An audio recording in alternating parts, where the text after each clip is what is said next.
Welcome to Discover Joyous Love with Anita DeFrancesco as your host. This is a hybrid of topics under the subjects of mindfulness, sexuality, and relationships. Hello, everyone, and we are on episode 37.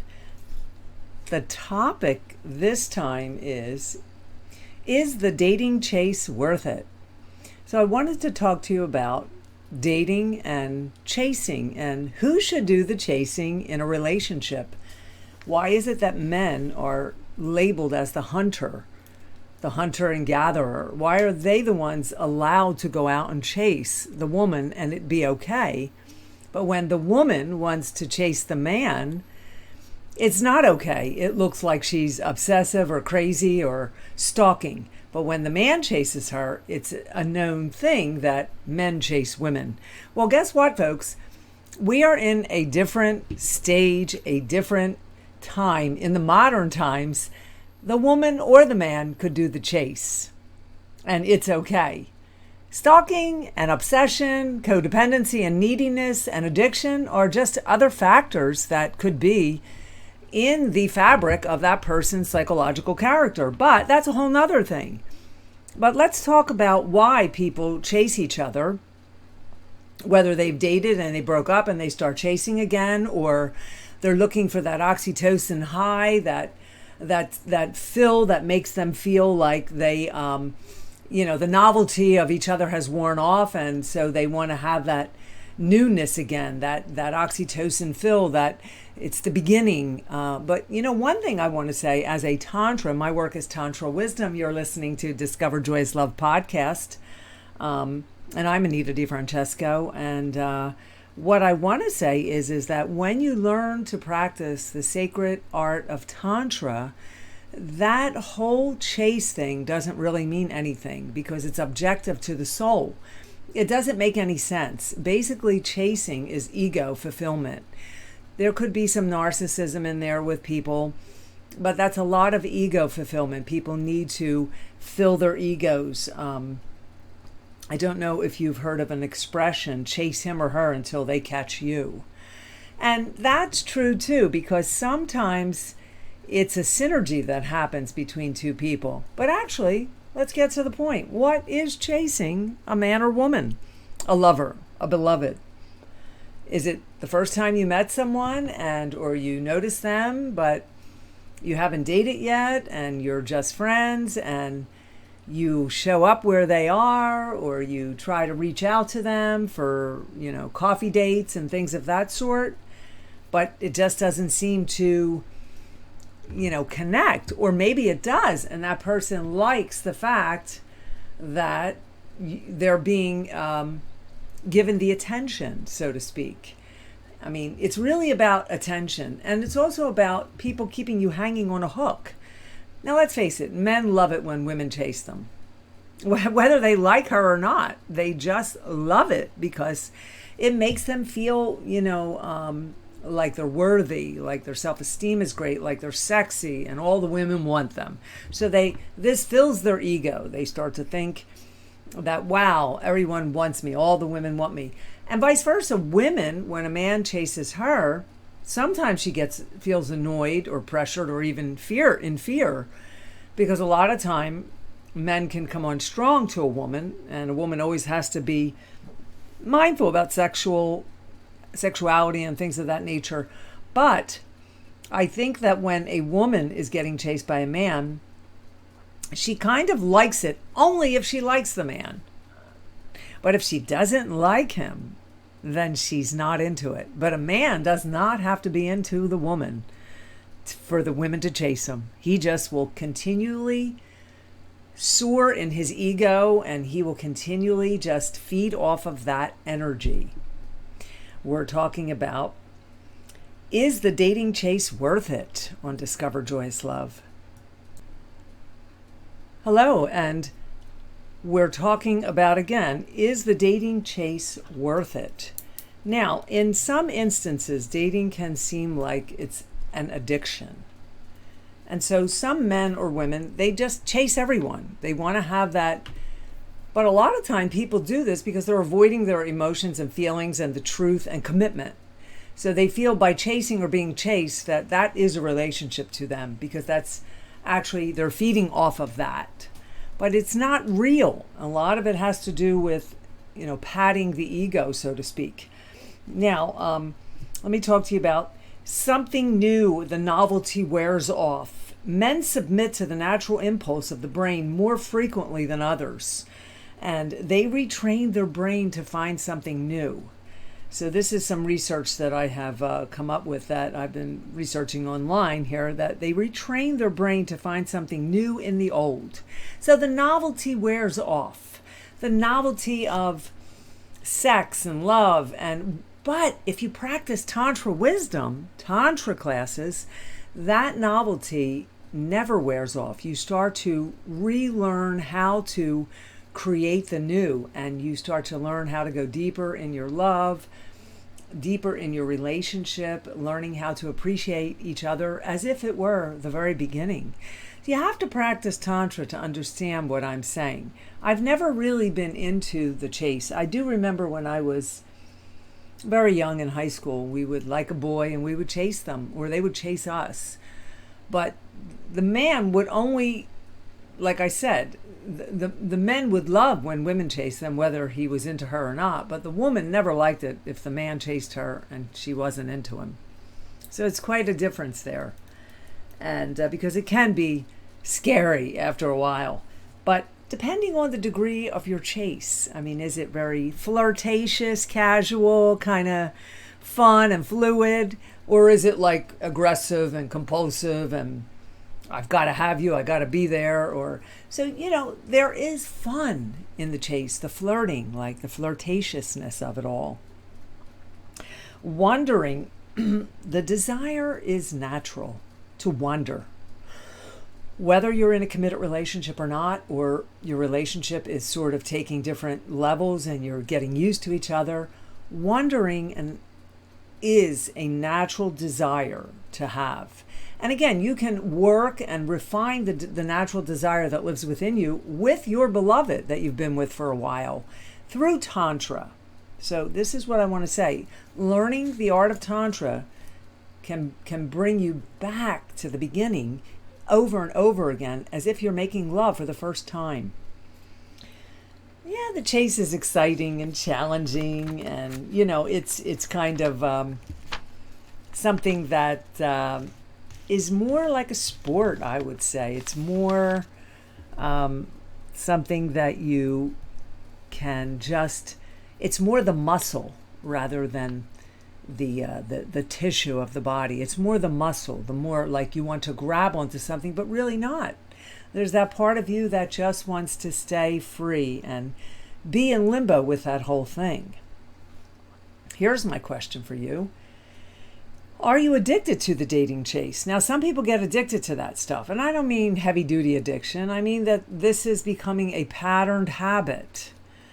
You can call it an addiction, but I wouldn't really call it an addiction. People use that word so freely nowadays. If you oversleep, you're addicted. If you eat, more sugar than someone else, you're addicted. This is not addiction. This could be mild compulsion. It can also just be that, you're in a habit or a pattern. And habits and patterns not always are addictions, and they may look like that. So what we have to do is work them out through tantric breathing. Sometimes when you're in that dating chase and you're just kind of spinning the wheels and spinning around, you're missing out on what's actually in front of you.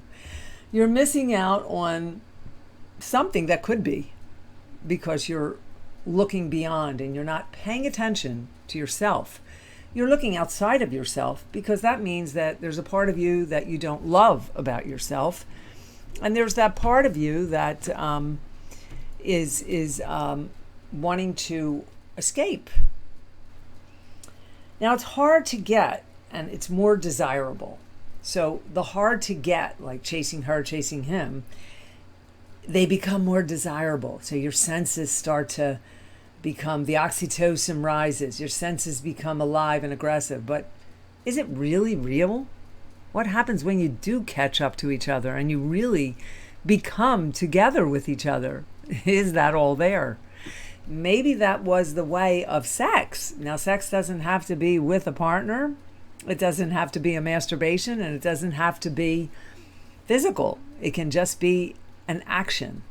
And that is a sexual action of allowing your juices to flow. So when those juices flow, you're actually creating the high within. So basically, it's something for yourself that you're just, like we do. We feed off of people. And that is the human nature. Psychological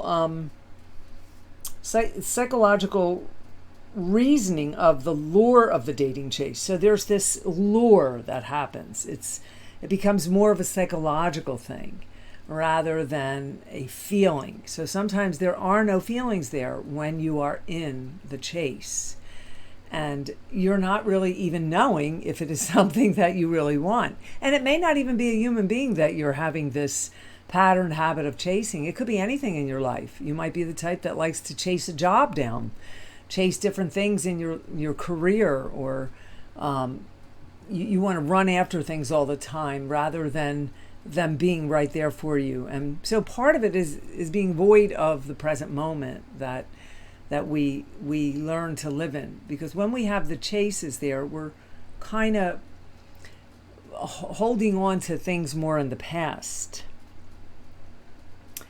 After a while, the chase can get very boring, especially if you don't have a goal. If you don't have a goal with the chase, what is your goal? To get that person and be with them forever, or make love to them, or like, oh, I got her, I got him, next. So is it really just a notch in your ego? It could be. Now, dating is a bit like gambling. There's the rush, the risk, the push, and the pull. So you always have, whether you chase each other down, you just meet someone and call them a few times, next thing you know it, you're dating. But there's always that thing that women like to play hard to get in the beginning. That's just a known thing, that a woman likes to play hard to get and a man likes to chase.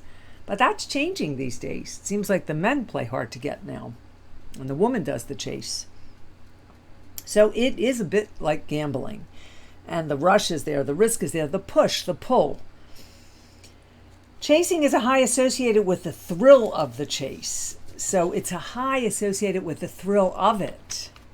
So not necessarily is chasing the thing. It is just the high that you're feeling that you want. But is it a high? Start to reflect on that. Notice what you're doing. And then once you know that you can have the person, do you sort of like feel let down because the chase is gone and you feel like there's nothing left to conquer? So these are some of the things that we want to look at and start to figure out what it is that we really want in a relationship.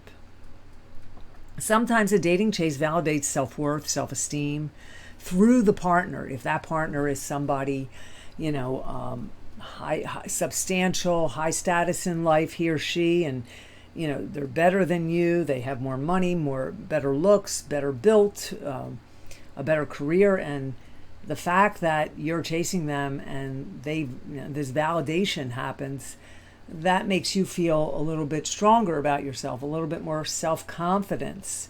So attempting to date someone that's better. But what happens when you really get to that point? Does it really manifest? Are you desirable enough, smart enough, sexy enough? Landing this ideal partner is proof that you are sexy enough, smart enough. So basically, it's just a way of you building your confidence, but it's all false because you may not even like the person in a real intimate sense. There may not be any real chemistry there. You have to look at that too. So addicted to the chase simply because not being ready to settle in a committed relationship. So what we want to do is learn how to get this chase out of our system, because not necessarily, having this chase and running around, spinning the wheels, spinning is a way of just being non-committal sometimes, but avoiding your own feelings, your own emotions. So what we want to do is break that cycle, get that out of the system. And how do we do that? You're listening to Discover Joyous Love with Anita DeFrancesco. So why do we chase people that don't want us? Now, we need to look at the behavior and to get in touch with the actual, real, innocent emotion that is propelling you to want to chase someone who doesn't want you. The psychology of the romantic obsession. Now, there's the fairy tale. There's also the hope and the escape. So looking at those three factors, the fairy tale, something that people don't believe that they can have in life for real, because fairy tale is very like a fairy tale in a movie or theatrical. People just don't believe that there is value in the fairy tale, but the fairy tale does exist, and whatever the fairy tale is for you, we create that. But that is what people are looking for: hope about something else in their emotional distraction that's causing them to reach out to feed off of another human being that's not even interested in them. They're romantically obsessed. So there's some kind of hope of belonging, some kind of hope of being loved, accepted. Then there's the escape from the reality of life, the reality of your feelings, of who you are, what you present yourself to be in life. So those three factors play a role in this part of you that chases when it becomes a romantic obsession. So a lot of time too, someone doesn't want to admit that they fear rejection. So if they continue to chase, they don't have to face rejection. Because if they went and met the person or had a normal conversation and the person said, hey, I don't want to date you, I'm not interested, that's rejection. But continuing the chase keeps that fear of rejection avoidant. And this is not admitting your feelings, not facing your feelings. And there's a lot of other pain behind that. And it's a pattern. So what I want to teach you how to do is to understand why you struggle in this. And why are we struggling in the romantic obsession, or in the, what they would say, the addictive chase, or I would just say it's habitual patterns that lead you to be triggered in this way when someone comes along in your life that you may not have had the proper love growing up, and they represent a lot of that love that is lost. And that's one reason, but we want to find some closure to this nonsensical behavior. And what can happen is we encourage to forgive the self for being in the indulging way. So one of the goals is to learn how to forgive yourself and know that it's okay that you're living in this kind of pattern in your life, but you can be helped. And if it's really just a game between you and a lover and it's just for the fun, you can work tantrically to become better at keeping that newness alive without doing that chase. Let's talk about cognitive dissonance, the agony of psychological tension. And what that is, cognitive dissonance, is it's a psychological discomfort that we experience, that a person could experience who holds two or more contradictory beliefs, ideas, values. And says Festinger, this was an article that I'm reading from someone by the name of Festinger, 1957.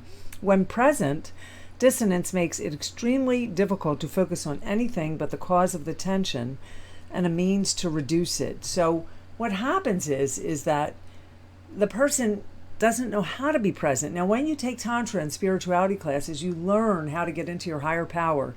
You learn how to let go of transference. You learn how to get in touch with the feelings, to be in the present moment and not live in the past or the future. So the present is really what Eckhart Tolle talks about, a lot of being in the present moment. So you might want to check out some of his work. But this is really a challenge because a lot of people don't understand what it is to, or how do you get there? Well, you have to really tap in and get into these emotions and get into different types of exercises such as breathing, dance movement, tantra. In the context of relationships, we experience dissonance when we try to reconcile the mixed signals. Behavior that indicates a person likes us compared with behavior they don't. So you constantly go back and forth in your head with this kind of thing. A classic example would be that you both hit it off well, you're hot and bothered for each other, and then the other person pulls away unexpectedly cold. The opposing signs cause us an uncomfortable psychological feeling that we seek to reduce. So here are some of the ways that you can, methods that you can help yourself is to change your belief, decide that they don't like you, and move on. That is what you need to do. That is one of the most profound is to talk to yourself and changing your belief. Obtain new information, by acquiring some knowledge that says you're in one direction. And then reduce the importance of the scenario, not dwelling, not ruminating, and instead choosing to focus on other parts of your life. So the first reality that you need to come to is that, hey, I'm going to change my belief. This is because we start to ruminate and have, again, this fantasy and this belief, and it's a false belief. It's pseudo. So working with your own present moment to help yourself, to move on from all of this. Then there's the dopamine high. Now, the dopamine high is kind of, you can get a dopamine high in many other ways in your career if you're really successful and there's a lot of competition, running, being in these triathlons, and sports is a real dopamine charge. So there's many ways to find the dopamine charge in your life rather than chasing a beloved that really isn't interested in you and where you're causing and creating more pain to your own emotional self. You're self-sabotaging yourself. You're not paying attention. So the dopamine chase, you can accomplish that in many ways out there. And let's talk about limerence, an obsession with reciprocation. Now, someone by the name of Dorothy Tenov, in her book, Love and Limerence, she says that the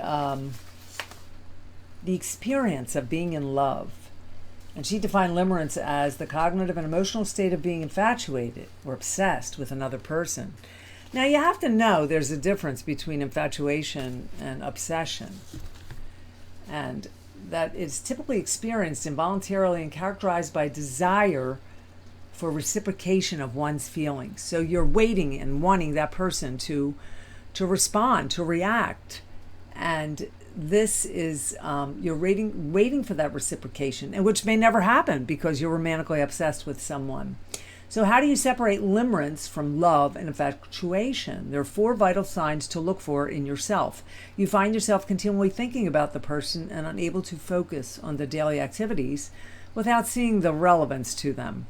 Your primary desire is for the reciprocation of feelings, rather a sexual relationship or intimacy. So you have to come back to your own feelings. Are you really looking for this person to just come in and soothe your feelings when really they're not really interested in that? You have to find ways to help yourself.